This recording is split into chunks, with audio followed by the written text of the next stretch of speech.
Welcome to Envision Radio from the United Way of Greater Charlottesville and City of Promise and News Radio 98.9, 1070 AM WINA. And brought to you by the Jefferson School Foundation with Marky and Price, coming to you in downtown Charlottesville. Today we're thrilled to be joined by Tracey Howard-Gough, co-founder of Not Broken, a community-centered organization serving Charlottesville, Almar, and Fluvanna, dedicated to supporting Black women and their families navigating resources, overcoming barriers, and building pathways to wellness and empowerment. But most excitingly for me, our next guest on this episode of Envision Radio. Thank you for coming in today, Tracey. Thank you. So how the show usually starts is we go all over the place. Yeah. They should call this the Envision Roller Coaster Show. That's interesting. I know, right? Yeah. But we, tell us a little bit about who you are, how you came up, and we'll go from there. Okay. All right. So, I am born and raised Charlottesville. Native. Native. Been here all my life. I grew up in the Fightful area in Prospect. I went to Charlottesville City Schools, went to CHS.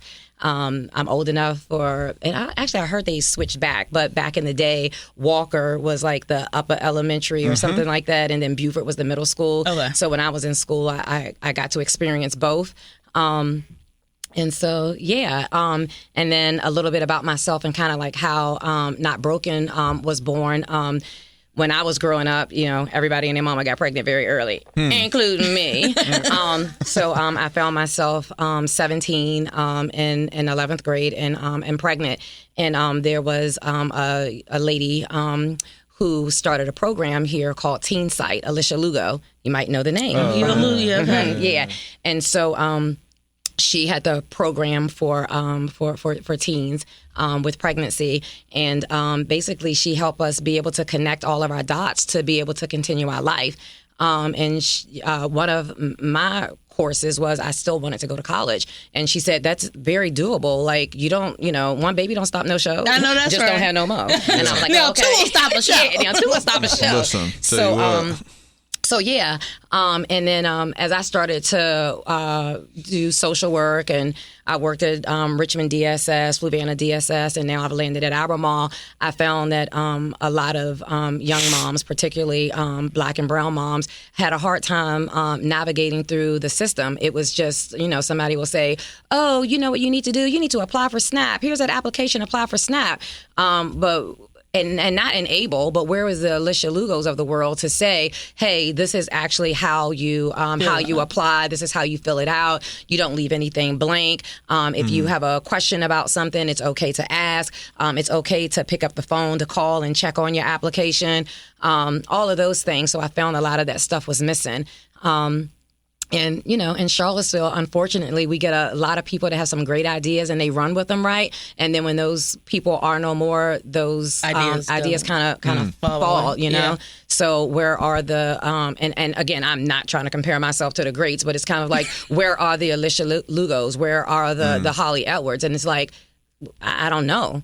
Like, I don't know. But my part is I can at least do what I know how to do well, and navigating through those systems is what I know how to do well. I listened to some of your shows, as you suggested, but I had listened prior, but I went back to listen with a different intention. And I remember Dion Henry, and he said, Charlottesville is so resource rich, but we all know that, right? Price got all the numbers, talking the data points as far as He's talking about the data. Yeah, we just got the literacy rate data back. Yeah, because we did. When you came to leadership, you threw out some data stuff, and I was like, Price lying, and so I went and looked it up. True. I went and looked it up, and I was like, Price was right. I came crunching up there, people yelling at me like, Lord, I can't even escape fast enough. People are shocked that Price is right. Oh. I got my leg in traction. People yelling at me. I'm just like, You mad at me because those are the stats? Yes, I was. She said, I was going to kill the messenger.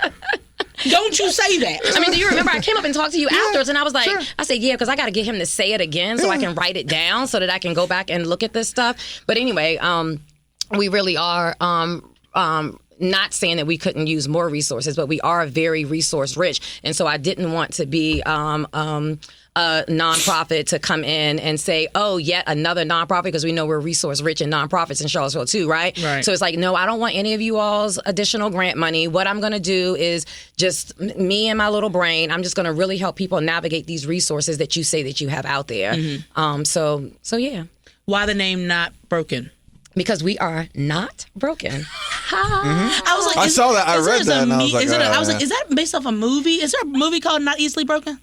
No, I don't know. You're the but I'll look it film up. That's what I person. thought that it was connected to. Okay. So I was like, it's probably a movie reference, but I think everything's a movie reference. A lot of things are, but you, I obscure thought movie there was a references movie. is your I don't know why, leisure but that domain. title is giving TD Jakes. Yeah. I hope it don't come for us. No. Is he still well? But I was like, Is he still well? Excuse me, I did not say that, Mr. TD. That was not me. I can't even ask if the man was. The disclaimer, I can't ask God like, to send him a prayer.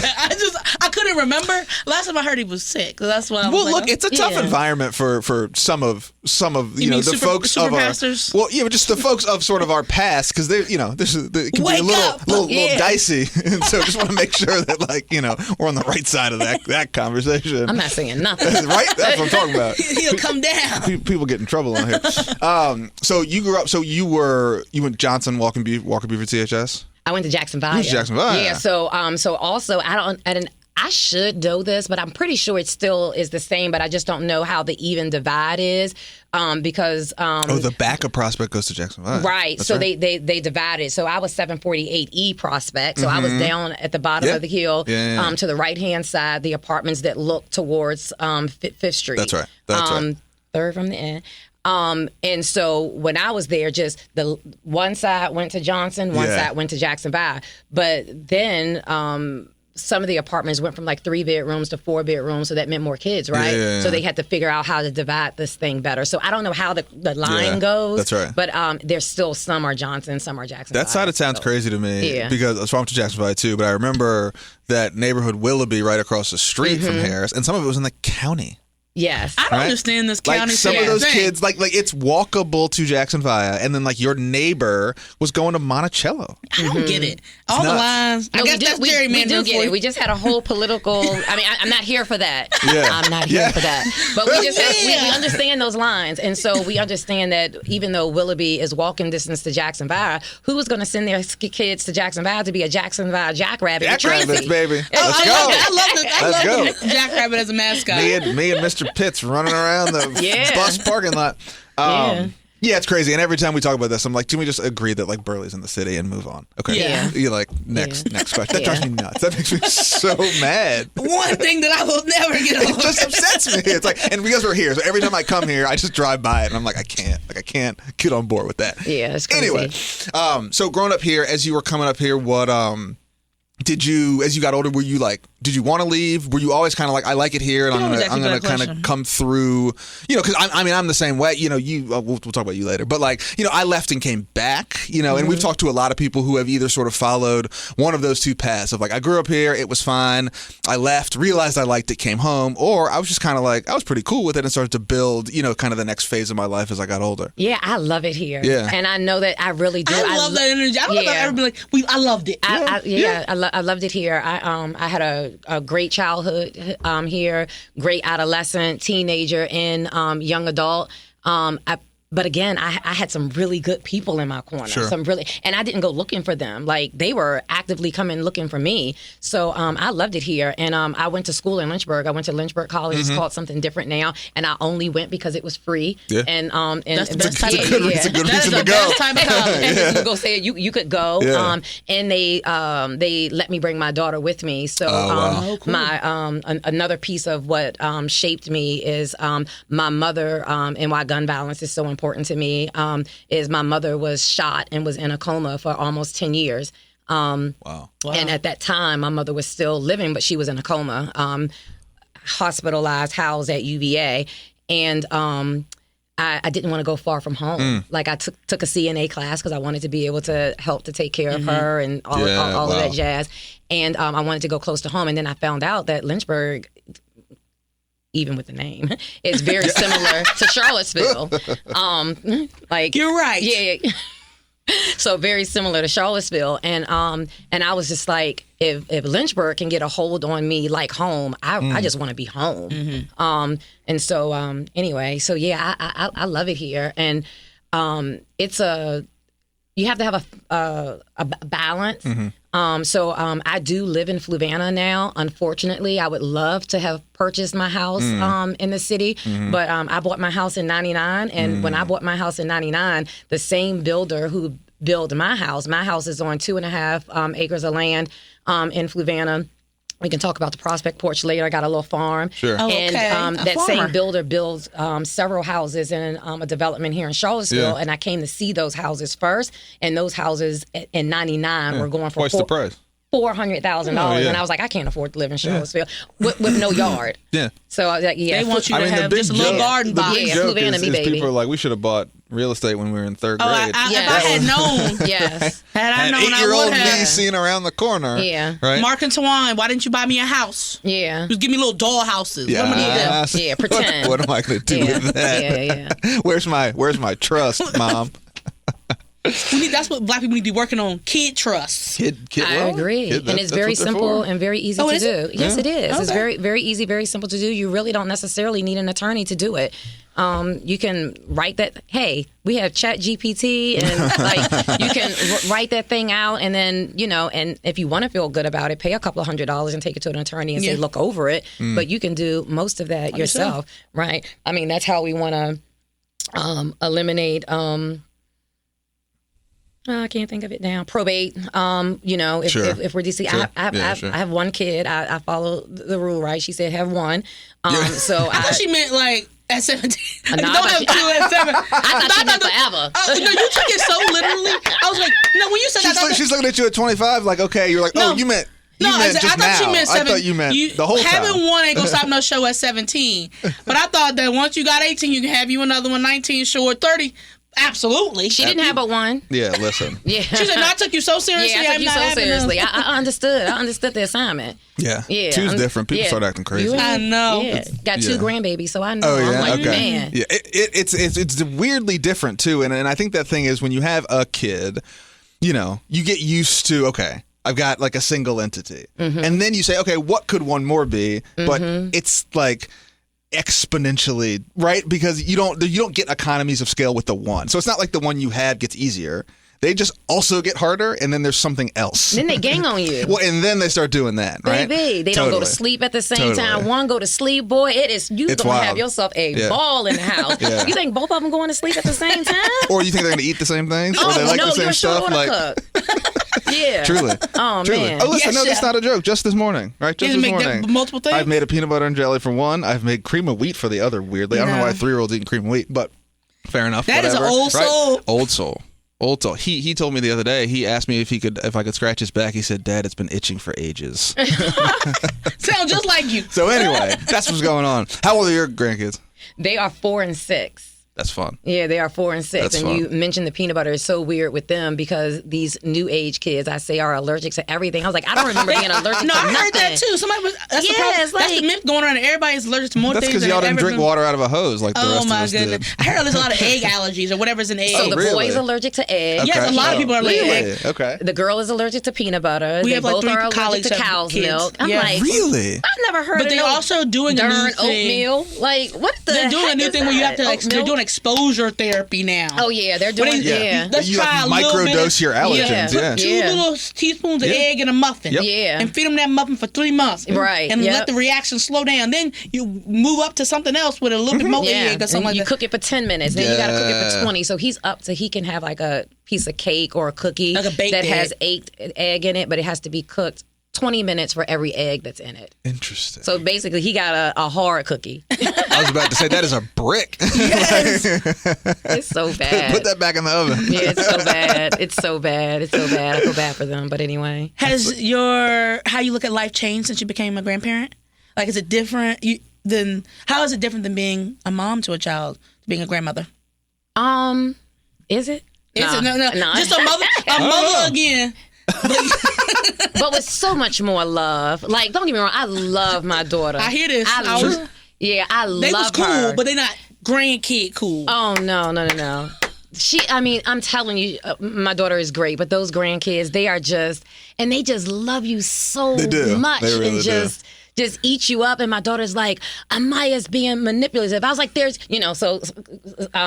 sociology, psychology, all that. I'm like, the books say that she can't manipulate you. She doesn't even know how to do that yet. Like, what are you talking about? That's the thing. Grandparents start tripping and defending the kids. And I'm like, hold on, stop. Time out. I told her she can't have no cookie. Was she gonna have a cookie with grandma? I'm like, yes, exactly right. I'm like, what is going on come on, over baby, here? meet me in the pantry. I got an Oreo in my pocket. But they can't keep no secret. Hey, Mom. Oh, they'll snitch on you in a heartbeat. Like, mm-hmm. Like, girl. Oh, yeah. Happy to sell you out. What is wrong with you? Yeah. And then I get in trouble. Totally. Yeah. Lola can't come over on a school night if you're not going to be a good listener. I'm like, I can't come on the school night because she's not being a good listener. What I do? It's all about leverage. Look, if you're just joining us, this is Envision from the United Way of Greater Charlottesville and City of Promise, News Radio 989, 1070 AM WINA. Price and Markey here in the studio with Tracey Howard-Gough. And thank you to our sponsor, to our friends, Jefferson School Foundation, jeffersonschoolfoundation.org.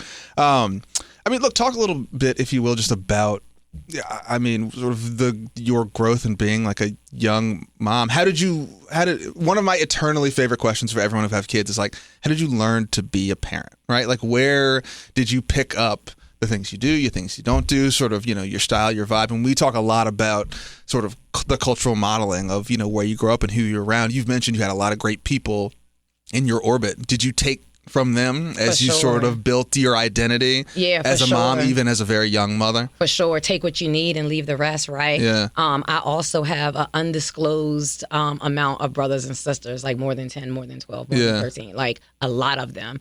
Because we touched on my mother being in a coma for such a long time, and my dad did the best that he could, but he had some of his own issues happening too. So some of my older siblings also stepped in to help raise me. I lived with 3 or 4 of them, throughout my adolescence time or whatever, and being able to see so many different models. A lot of people say, well, how could you keep up? Like, that must have been very difficult. Yeah. It actually was very good to me because I took what I needed and left the rest. So they all were so equally important to me. And then folks in the community, even folks that I might not have had the closest relationship with, but being able to watch them, right? Yeah, sure. So I also had a teacher, Miss Johnson. Mm-hmm. Everybody got a Miss Johnson. Oh, yeah. Miss Johnson was amazing. Well, if you're here, it's probably the same Miss Johnson. Yeah. She was just... she was just a very good teacher, like in the classroom and in life. Yeah. Like, just, and I when I'm learning, I don't want to watch you and primarily just watch you and learn from you. I want you to tell me and give me instructions. This is what I'm doing, and then tell me the why. Like, this is why I'm doing it, Mm-hmm. And she was just so good with that. But I would say being able to have so many outside influences really helped shape me and was so important to me. And then learning how to switch back and forth from being a teenager in college, at school, and my daughter is on campus with me, right? Most of the time, they housed me in a quiet dorm, Sligo quiet dorm, and that was because those rooms had bathrooms, no kitchen still, but it had bathrooms, and they were single dorms. So she was able to come with me a lot. And then my aunt, when she wasn't with me on campus, my aunt had her. So I had to, it helped me and shaped me to be able to be a fantastic parent. The fact that I still got to be a teenager, I still got to be a kid. And then when I came home, I learned how to be able to do that code switch and turn into a somewhat adult. So, all of those things were so important. What did you study at Lynchburg? Oh, I studied political science. I don't know why. Were you trying to be the president, governor? I don't know. But I did. I thought I was going to get into politics and do all of these great things. And then we talked about before we start recording, I'm a cusser. Right. I said, I can't do this. The politicians don't cuss. They actually can't have a recording of you at all. True. Or they're going to bring that out in the election. Oh, yeah, that's okay. Good. It's going to be the number one commercial playing about you, girl. See, I can't do it. And then I have this thing as like, I mean, I am absolutely not perfect, but one of the things that I talk about with my therapist in therapy is like, do I hold people to a too high of a standard? Which I do think sometimes I do, but I also hold myself to that high standard. So she's like, if they mirror for you, then that is okay. Sure. And if you can call somebody out for something and they can call you out for it, then that's okay. So call me out. My feelings not gonna be hurt. Right. Like I'm gonna hear you, and I'm gonna try to make some adjustments if those adjustments fit me. I don't know. Politician. It just. Yeah. It went on out the window. Yeah. It went on out the window. Right. It went on out the window. Yeah. It went on right on out the window. Right. So how did you get into DSS coming back from Lynchburg? All right. So my first job coming back in 90.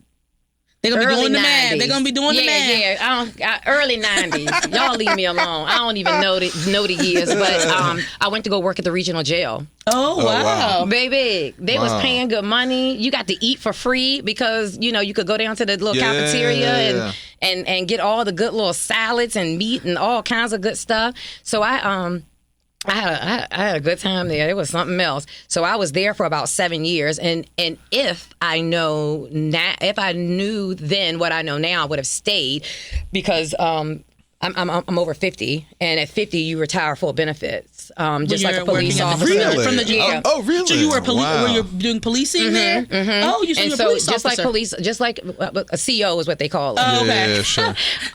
So all those same benefits: firefighter, police, Yeah, got it. rescue, all of that. And at the time, 7 years sounded like, oh, that's no time. But It's a long time to be a CO, I'm sure. It is. And it's a long time when you think about, I mean, I was about a third of the way through. Like, should have stayed. But, and again, another reason why Not Broken was formed. May not catch it all. You may not be able to put a seed in someone's ear about everything. But had someone told me, little girl, you're 20-some years old. You done been here 7 years. You can retire with all of your benefits at 50. Don't you go nowhere. But anyway, I went. But luckily, that was VRS. DSS is also VRS, so all of my years are VRS. And I transitioned just like seeing people I know or their parents or, and I was just like, I can't do this. If you, whatever word you want to use, your punishment or whatever is being here. So if you ask me for a clean towel and a clean washcloth on Monday, but your washcloth and towel day is Tuesday, I'm giving you the towel and the washcloth. Like That's also what I can't do those type of jobs. Yeah, I'm like, if someone says, are there extra trays of food that came out? Can I have an extra tray? This ain't my food. It's going to go in the trash. Right. Now, you give me the other tray back. Don't try to keep no tray to make no contraband and no mess like that. But take this. Take this. Yeah. I don't want this food. Like, so I'm not going to. Yeah, it was hard when I you felt like do it was very simple. Yeah. That's right. Yeah. There's a little bit of that, like, becomes very prescriptive. Yes. Right, and how people are supposed to receive help and support, which is just sort of not really how. And what's the taking of the freedom? Like I get to you don't get to choose what you're gonna eat. Sure. But then I get to choose whether or not you have seconds. I'm not doing that. Yeah, sure. So how does that fold into your work in social services? How does it inform that, right? Because there's everything has boundaries, right? And some of them I think we all agree are either kind of unnecessary or too restrictive. I mean, how do you match what is very clearly, sort of a personality lean to you to just get people the help they need with kind of the boundaries that are placed on organizations that say, well, we only do X or we only do Y, right? I mean, is there friction there? Have you found like a comfortable kind of relationship with that? I found comfortable because, believe it or not, I have a hard time, but sometimes I do know how to shut up. Right. And just do it. I do. I need to learn. I do. It's so difficult. It's so difficult. I got time. It's so difficult. I move sometimes and remember that I can move and get the work done without having to be heard. Which is why, and I apologize in advance, Because, girl, she said, sending you this email, something, receipt. I said, oh, these people must not be showing up or something. I'd be like, what's going on? It's so funny. Every time I send that email, I do it as a courtesy. But if they don't, there have been so many people who never responded to that. They do not care that I asked for a receipt that you got this email. They just show up. So people show up. People show up. So that is literally just a courtesy. If you don't respond back to me, I still 100% believe you're going to be in that seat. We're always there anyway. Well, there have been times they didn't come, there but have been times. I did not equate that with you didn't receive my... Some people have said, yep, see you on Thursday, and still not showed up. So, that is true. So, it really does. It's just like, just wanted to remind you, but I'm never holding that to the feet to... That is not how nobody's feet to the fire. So, but yes, I do just like a please tell me you're coming. I laughed. I said, oh, these people are not showing up. And that's when I went back. I was like, let me go back and see if there was any skip weeks. Because please don't go back and do that because it is. Not very many. See, I can't walk and chew gum. I forgot what the question was and how I even came to that, but. That's you're perfect for this show because who knows? And hold on, but while we're here, let's say thank you to our sponsor, who's the Jefferson School Foundation. And again, if you're just jumping in Vision Radio for the United Way of Greater Charlotte, so City of Promise, News Radio 98.9, 1070 AM, WINA, and thanks to the Jefferson School Foundation, proud owner of the Jefferson School City Center, jeffersonschoolfoundation.org. Go. I think it was about how your time as a CEO folds into your work as a. Okay, and I was saying sometimes just social do service. You don't even have to say anything. And that's how my mind got off that thing. We came back around. Yeah, it came back around. I would say I got to think about that. I don't know if I know it did because everything helps to shape you, but I don't know. I have to think about that. I feel like my personal experiences are so much in the forefront of my work at Not Broken, my work working at DSS. Like I said, my personal experiences are so big. Sometimes it is hard for me to like see how other things may have shaped it or whatever because it's my life, right? And people always think that things that happen to them are so important. And I tell everybody, your story is no more important than my story. It's just that it feels that way to you because it happened personally to you. Yeah. And so for me, the forefront of my story is so personal to me that is like my lifeline to like what I do. Mm-hmm. Like I just... Yeah, and I think I feel like there's a quote by James Baldwin or something like that. That's like, or maybe it was like, you think that your suffering is solely unique to you, and then you read and find out. Yeah, it's a very short quote, but it's essentially saying all this universe's suffering has been done before and will continue, and you alone have not felt that suffering alone. You know. And so I think about that all the time. It's like your suffering feels siloed to you until you read, and then you realize all of us are suffering. And it just feels so personal because it's you. Exactly. Yeah. That was history doesn't repeat itself, but it rhymes. Yeah. Kind of thing. But I found that movie. It is T.D. Jakes, Not Easily Broken. That's what I thought. It was a T.D. Jakes novel and film. It had not Idris, the other 90s fine one. Who? He's bald. They all bald. I was about to say that from Tay Diggs, Morris Chestnut. Morris Chestnut. I knew you would. I knew you would get it if I gave you 95. All right. Morris Chestnut and Taraji P. Henson. Oh sure, yeah, okay. So that was it's one of the gospel, them church movies. Now I'm gonna go watch it. Same group of folks. That feels like a reference to that. So. Yeah. But why not the NOT and the K implying something tied? Yeah. And. Because we're all tied together. We are all tied together. And I had somebody ask me with that not the K, all tied together. Why do you focus on Black moms, Black families, Black kids, or whatever? And I just said that for me. Again, because it's my personal experience, and I already said my personal experience seems so personal to me, right? Mm-hmm. Yeah. I can remember being a Black girl and walking in somewhere and asking for services and not having my mom, not having my dad, not having a brother or a sister, or Ms. Lugo also had a real job. Like, she was a teacher. Like, she couldn't coming with us to everything. So, a lot of my stuff I was walking in, solo. So just wanting to empower people who look and act like me. However, I don't turn anybody away. So if someone calls and the phone is booming all the time, which is why I only have that one social media outlet, and it's Facebook, because people are calling, people are emailing, like it's a lot. And I work full time, but I'm off on Fridays, so I'm usually doing this, Friday, Saturday, Sunday, and after 6 because I'm off at 6. But the phone is just ringing off the hook. So anyway, so that's why the ties, just all of us together, community, everybody, we need each other to survive. Absolutely.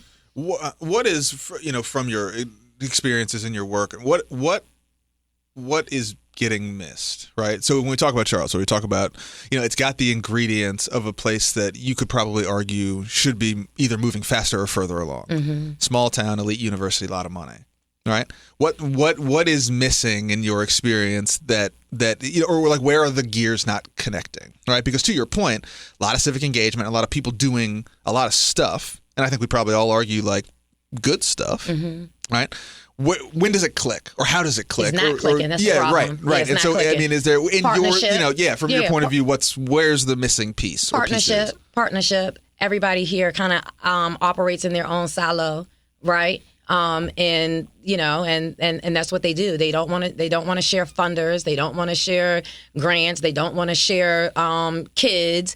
And some of it I get, right? Because if you have a kid that you are getting grant money for that's coming to City of Promise, and then their mom starts working with Not Broken, and now they're not showing up at City of Promise because they're doing activities with Not Broken, sometimes I think, not you, but sometimes I think it gets missed what might be the best interest for the kid or the how we can work together.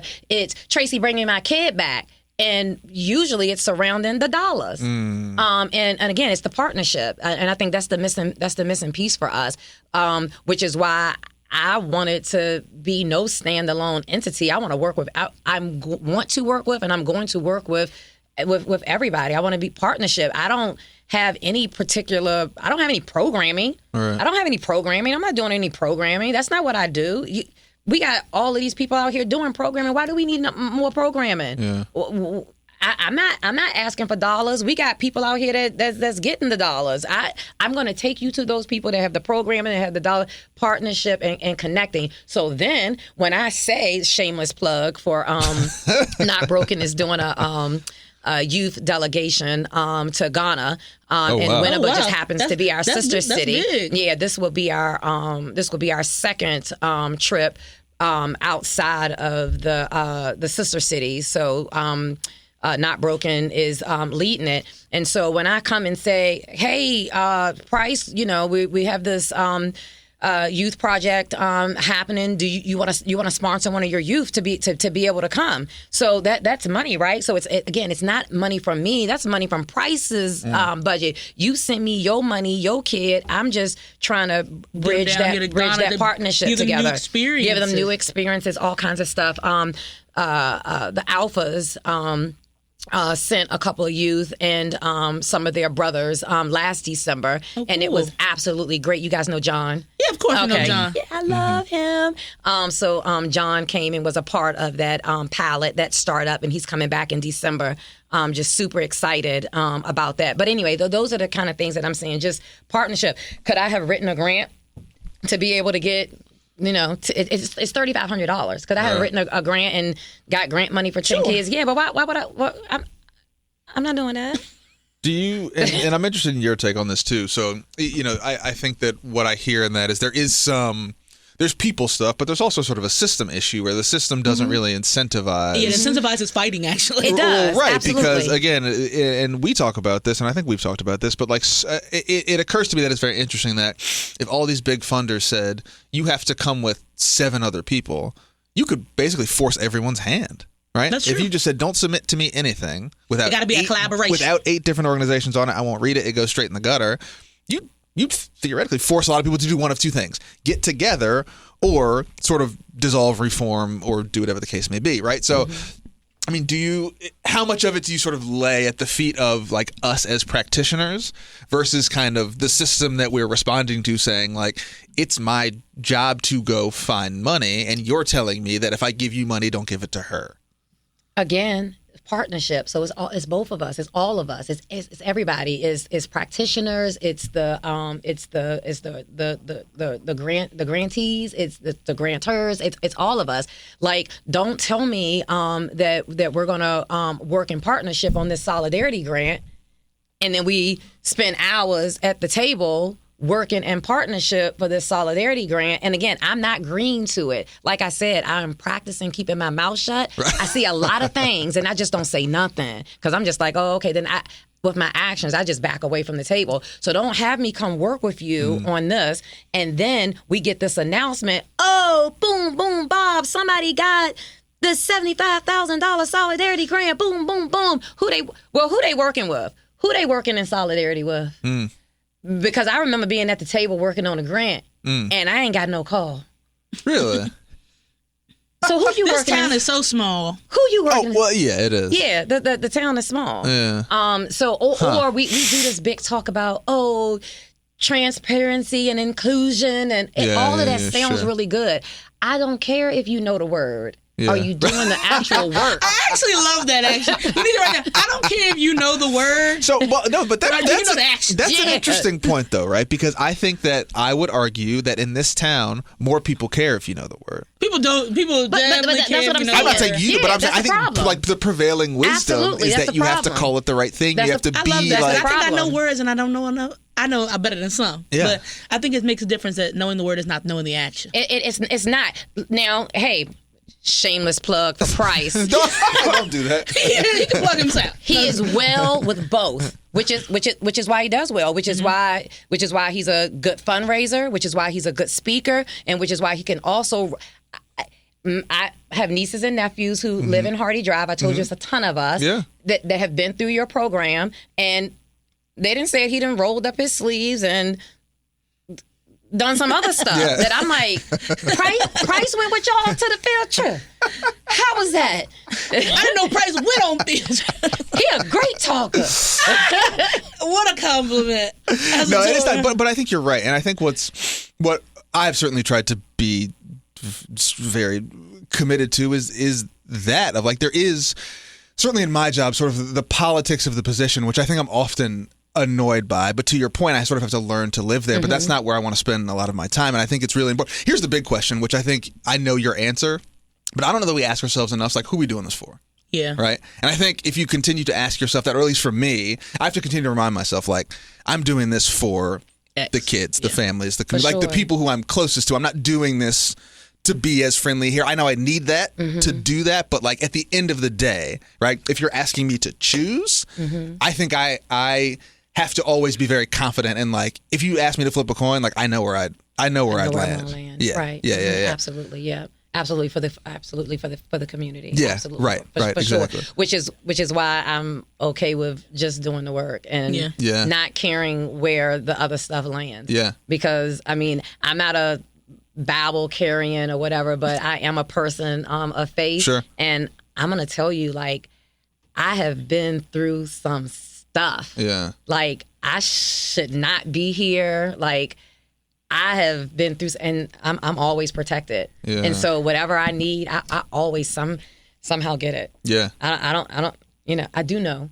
So it could have been me. It would have been me. Okay. Yeah. It should have been me. Okay. What are them sisters called? Mary? Mary. No, it's not. Oh, it's not Mary? No, it's 5 of them. They just they had a Lifetime series a couple years ago. Oh, we've talked about that. Not Mary sisters. I know you're talking about.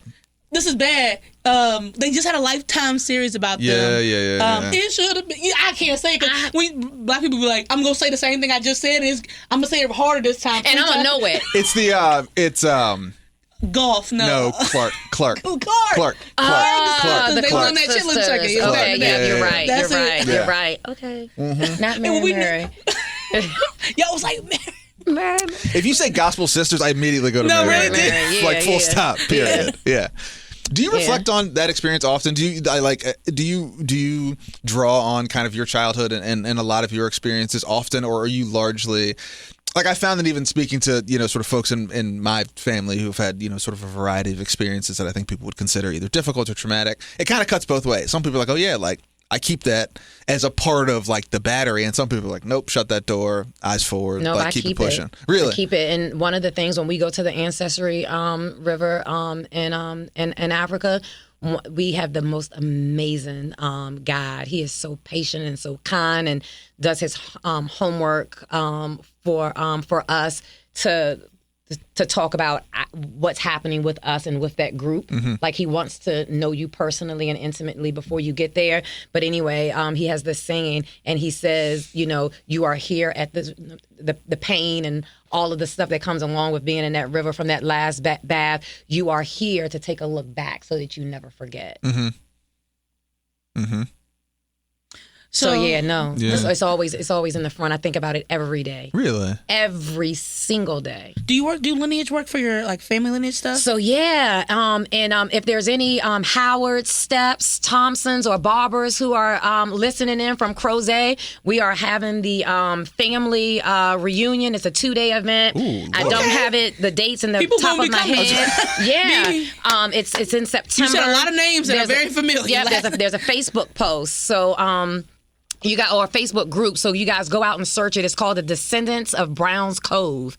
So if you're listening, please make sure you come, follow that Facebook group. And it's open to other people to want to come just to learn more. Do you have to find that connection to join the group? Or no, how do you do not. validate? It's just self-validating. Yep. So like I have 2 friends who are historians, and I added them to the group just because like one of my friends, Paul Verneau, he was my work husband at DSS. He has since then retired. And he taught me how to use Find a Grave to be able to look up a lot of that, that lineage and stuff. So it's something that I'm very interested in, and I have traced my roots back to Africa. I'm not going to say exactly which place yet because I'm hoping that I'm more of one place than the other. Okay.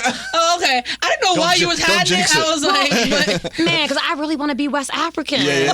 And they took me south. And they took me east. Man, they playing with me. They come from Ethiopia. I was about to say, put me all the way in Zimbabwe. Don't do that to me. I was like, man, they told me Ethiopia. And then I go into this Ethiopian restaurant, and this guy starts speaking to me in his language. Oh, come on, man. And I was like, now that you said it. He was like, oh, I'm so sorry, sister. I was so happy to see you. I thought I was going to talk my language. I was like, nope. Oh, but then Mike went here. I'm like, is it like a split? But so it's like even split between 2 places. No, it's higher. Ethiopia, yeah. But my love for West Ghana, so that's why West I take Africa, you Ghana. delegates. Yeah, I'm like, smart people there. Yes, it's so friendly and just. It's like Charlottesville, right? Because I also my daughter lives in Maryland, so I spend a lot of my time up north, and the people are not nice. Nah, it's different when you get up there. Oh my God, we're like, what happened to them? Like. I'm like, what in the world? And so me, I think I'm Southern. I'm like, good morning, hello, hi. Yeah, sure. And walk across the street to the store, and I'm like, good morning, hi. And the guy's like, I don't have no money. I'm like, hold up.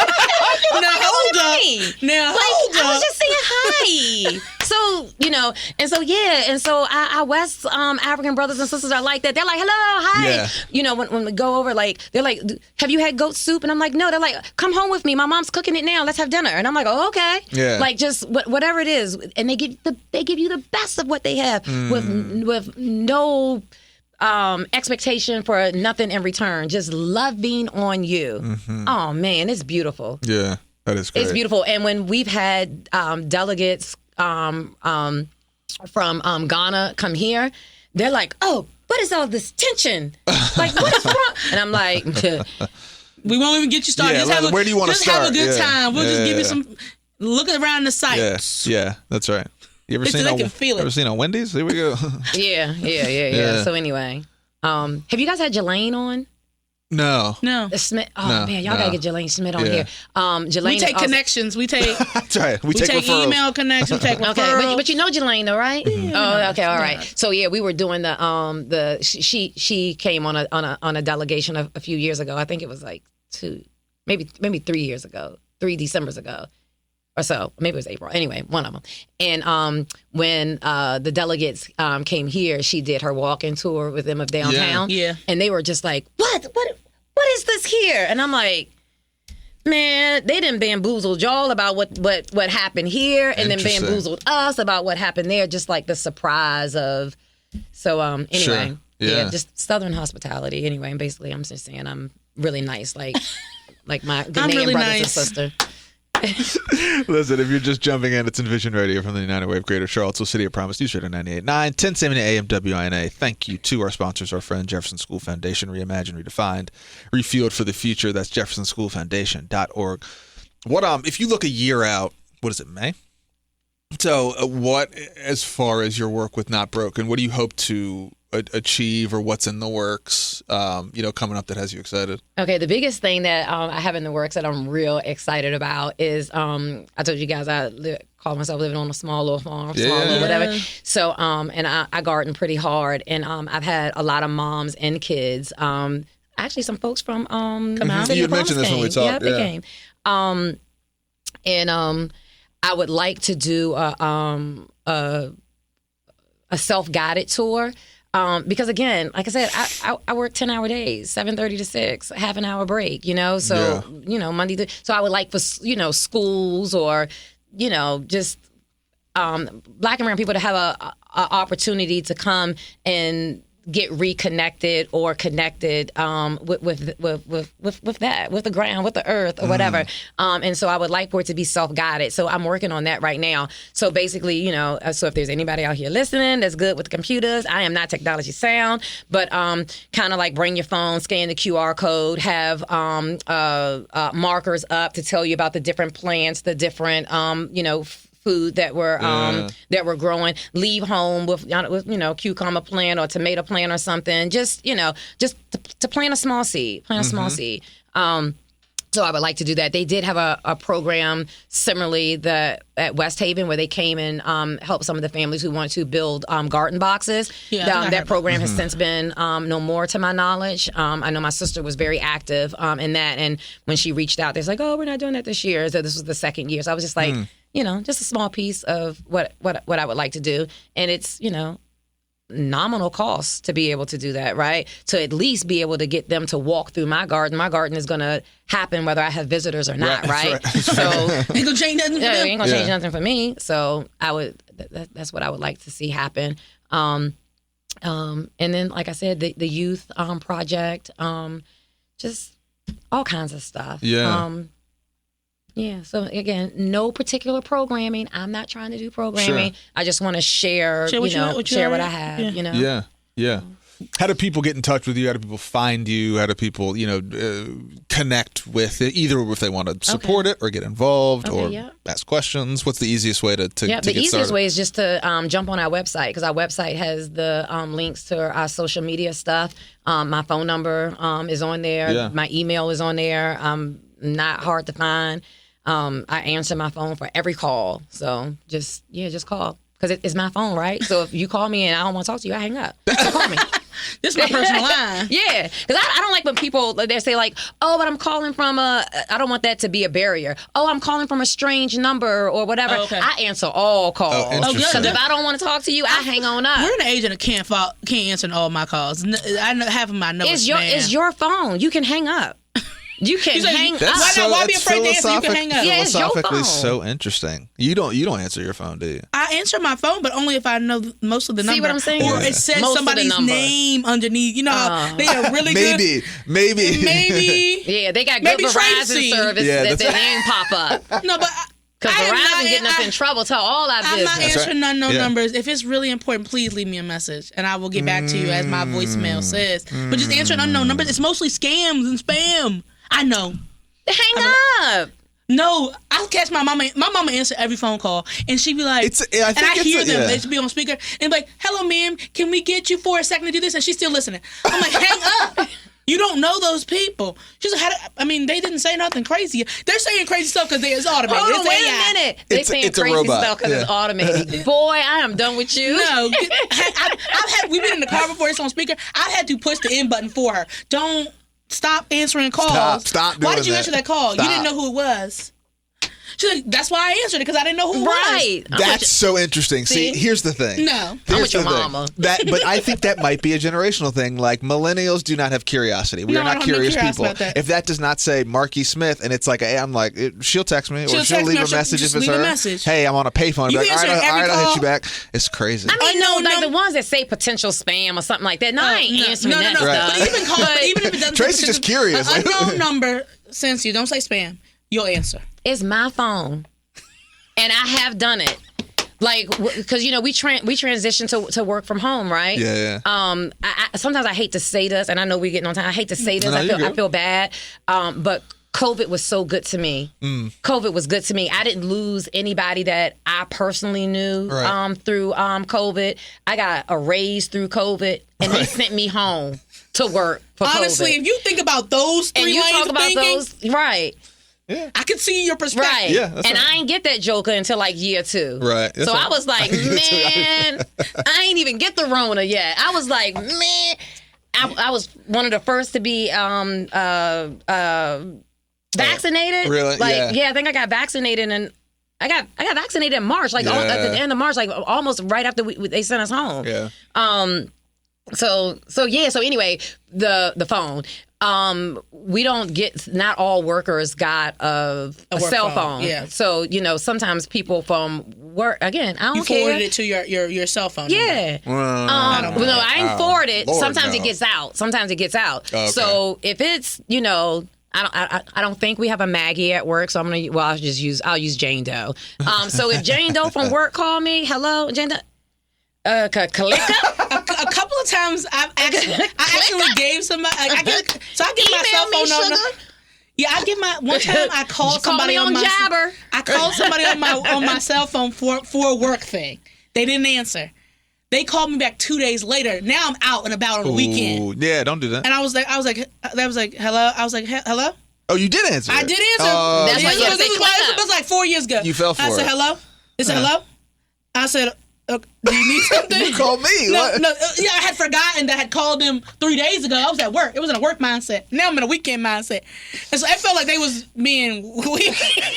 They're like, hello? We calling you back. It felt like they was being weird. No. I didn't know that was the number. You initiated this. What are you mad at me for? In my mind, you was calling me. That's crazy. And I was like, did you need something? That's crazy. They're like, did you need something? Oh, my God. Like, oh, my God. This is and then horrendous. I was like, Am I supposed to know who this is? Y'all hadn't even covered who it was yet? For oh, X. my God. I was like, oh, my God, is this so-and-so? I had forgot I used my stuff because I don't use my cell phone. It was that one time. I was like, oh, my God. See? I had to put on my professional voice. Oh, thank you for giving me a call back. Oh, I appreciate But you. it's the weekend. I'm about to holler at me on Monday. That's how it was. Ever since then, I was like, oh, I cannot call anybody with my phone. No. Because if y'all call me back, you might catch me as off the clock market. I'm shocked you answered that.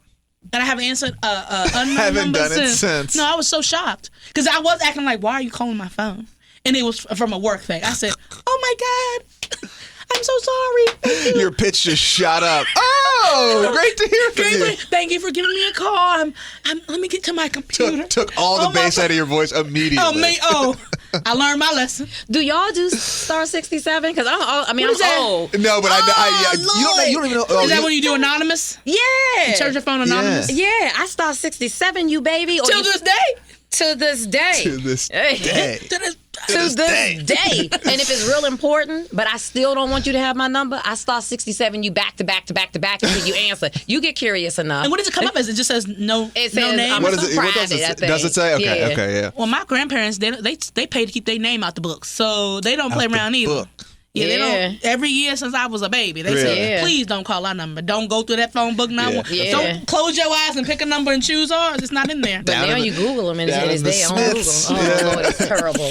That is so interesting because, not me. I'm not. I answer the phone from my wife, my mother, and my children's school. It got to say the little name because if I don't save your number, the internet better say who you are. The internet better tell me. It better say maybe Centera. It better say maybe your dentist. I love the maybe. It's like we're gonna hedge, but it's probably. I trust it when it says maybe. Yeah. Apple or whoever. There's enough data out there to figure it out. Yeah. Killed the privacy laws and they've gotten your information. Yeah. So I'm not worried about that. But if nothing comes up, That means Apple and AT&T and T-Mobile and Verizon. If Amazon hadn't figured it out yet, I don't want that it. means they don't know who you are. That means you are calling from too crazy a location for me. And I'm not either. Wow, that's crazy. Okay. But all right. Tracey, it's gonna come. Your name gonna come up. I know if you call me, I'm gonna answer. There you go. We're gonna test this right when we get out of here. We're gonna start firing calls off. See who picks up first. Hold on, I don't know if she gave me her number, but I'll Google it. Oh, it's in your. It's in your email. I give every guest my number. Okay. That could be dangerous. There you go. It said most people's name come up. Okay. Yeah, there you go. They've called me a couple times. There you go. Like, where is it? The so the site is what? Notbroken. Yeah, it's www.notbroken.org. .org. Notbroken.org. And you can't hear this on the radio, but it's a K. It's a K. It is KNOT. KNOT. Yes. That is right. Notbroken.org. Before we we're good on time. You got your meeting. She's always like making eyes at me. You guys can't see this, but every time we get close to time, she starts like glaring at me. Well, I saw this. That's why I was like, shoot. No, she starts like glaring at me, and she's like, "Give me." You gonna be on time for that meeting? Yeah. Look, sometimes I ain't. Look, I didn't tell him to. I've been on here saying wrap it up. Oh yeah. When I have to verbalize, I get mad. If my phone rings, so in this block of time. No, right? You better stop playing. No, listen. In this block of time. It'd be 10:30. But hold on, but she'll be sitting right beside you. But she'll call text me. you. No, she'll text me. I'll text him. Yeah, and she'll text me. In this block of I'm glad time, the radio my staff knows where I am, knows. and like my wife will call an emergency, but like she won't. She'll know this hour I'm doing this. My staff knows where I am. So if this phone rings, it's always me. her being like, we gotta go. And she'll say, let's wrap it up. Wrap it up. Yeah, let's wrap And it you up. tripping off me hanging up on folks. Yeah, crazy, right? The phone etiquette of this group is out of control. It's out of control. It's absolutely But I do out of that. control. Like if I'm in the same place as somebody. I text people in the same place all the time. Oh yeah. And I'm like, girl, did you see? I love public commentary through text. Yes, It is yes. really good. I be at a graduation. Girl, did you? Yeah, but now I just do a couple words at a time, Right. So that the phone keeps moving up in case the person's beside you and they see what you're doing. I'd be like, that's right. I have hey, a privacy girl, screen. I got the best on the market. Oh, okay, I Really? need to do that. That's smart. You can right from here to here now. From straight behind, you gotta be right here. Okay, all right. I need that. I need that. Yeah, I need no, that. it's dark. Okay, because I'm No. terrible, and I'll take a terrible picture in a second. I'll have that phone and just snap that Just photo blurry, and yeah. be like, send it to you across the thing. Be like, baby. I like my phone screen like I like my coffee, black. I don't even like coffee, but still, it still makes sense. Crazy. Can't see over me, no. Absolutely I'm worried about, not. but I am worried about other people. Like I always tell people, please get you a dark Privacy screen. Yeah, I need that. I need Everybody that. need to have one, Yeah. I think that's a good idea. Yeah. I think it's a good especially in purchase. our line. Hawaii. Yeah. We're constantly making public commentary in public places. Okay, so last thing about your work with Not Broken. I'm just curious. What do you have like a success story or like? I mean, is there a thing that you can point to? You're like, the work's hard. There's parts of it that are frustrating, but like this is why I started this. So many success stories. Like, and go on the website. There's, and I have changed the names, but they're real success stories. But when you see a mom who has transitioned from jail and coming back, and she has her kids, and now she needs a place to stay. She has an apartment, and and you go over there, and like you smiling. I'm acting like this is my first place. Yeah. Like it's just, it is just something else. Or even the kids, like when you're working with a mom and the kids call you to tell you something great, you like, I did this, because it has to be a win-win, right? Like I know the mom has done the work, I know the kid has done the work, but it also feeds my ego too. Sure. Like I that is important to me. Again, when you ask the question about why are you doing this? Yes, it is 99.9% for the community, but it feels good. It feels so good. If you don't have a success story to keep you going, continue to work. It just feels really good. Yeah. It really does. And to like when John went to Ghana with us, and to see that light up of his face, and not only did he get an opportunity to visit, to bring back stuff, to be able to do the work with our youth here, he got to make a connection with his culture, and it was just absolutely amazing. Like they're all success stories. Even if we don't reach the pinnacle of where we're trying to go, every little step up is a success. It is just, I really do love it. I really do. You can tell. I really do. Yeah. You can tell. You can tell. I really do. I really do. That's great. Well, thank you for hanging out with us this morning. Yeah. Right? If you guys have ideas for the show, want to contact us, get on social media on all platforms, United Way Cville or City of Promise. Drop us a note, envision@unitedwaycville.org. And also on social media, you mentioned you are where? Facebook, and that's Not Broken. Yes. KNOTBROKEN. Also check out notbroken.org for success stories or to get in touch with Tracey. And again, best way to support this show is time, talent, treasure to any of our nonprofits, City of Promise, United Way Greater Charlottesville, Not Broken, all of our other great community organizations. That's how we do this work and keep doing this crazy adventure that we've been on for 215 episodes or whatever it is. Wow. Yeah. And we keep pushing. People keep letting us do it. We'll keep showing up. Yeah. Okay, Marky's texting me angrily. Okay. All right. Yeah. Big thanks to He's lying. On the radio, you can't even do that. I'm with that. Listen, nobody can verify what's going on in here because you can't see us. Misinformation is rampant. Big thanks to I can't even see your phone. Thanks to our sponsor, to our friends at Jefferson School Foundation. That's jeffersonschoolfoundation.org. And for Tracey and Marky, this is Price. Make sure you listen to our other episodes of Envision Radio wherever you get your podcast. We will see you next week. Peace. Yay.